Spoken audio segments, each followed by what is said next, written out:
చెప్పండి. పుష్ప 2 ఎట్లా ఉంటది అనుకుంటున్నావు? బాగుంటుంది. ఆ టికెట్ రేటు ఎట్లా అంటావు అంత పెంచడం? టికెట్ రేట్ అనేది అది వాళ్ళ ఒపీనియన్ అనేది. టికెట్ రేట్ అనేది అంతమందికి చూడకపోవచ్చు, అది వేరే విషయం.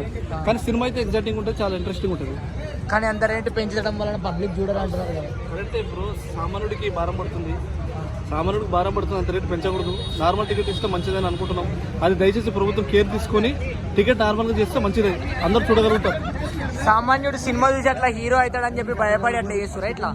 లేదు, దానికి దీనికి సంబంధం లేదు.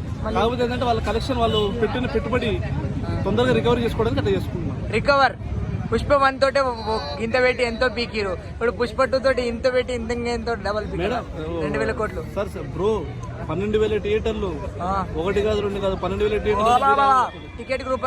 థియేటర్ గ్రూప్ అయినా కూడా ఆ అంచనాలు వేసుకోండి. ఇంతకుముందు ఎప్పుడు చరిత్రలో ఎప్పుడు అన్ని థియేటర్లు రిలీజ్ కాలేదు. 12,000 థియేటర్లు అంటే మీకు ఎంత కలెక్షన్ రావాలో మీరు ఆలోచించుకోండి. మీకెట్లా తెలుసు బ్రో ఇవన్నీ? మీకెట్లా తెలుసు? తెలుసుకోవాలి, ఇంకా తెలుసుకోవడం కదండి మా పని. సమాజం గురించి మీరు మాట్లాడాలంటే తెలుసుకొని వచ్చి మాట్లాడడానికేనా? అంతేనా? ఓకే, మొత్తానికైతే పుష్ప 2 హిట్ కొడతా అంటవా? ఏమైతుంది అంటావు? మంచి తోపిట్టా? తోపిట్టం కదండి. 1 నుండి మించిపోయే 2, 2, 3, 4, 5, 6, 7, 8, 9, 10 వస్తాయా? మన వల్ల సెకండరీ. థ్యాంక్ యూ అన్న, థ్యాంక్ యూ.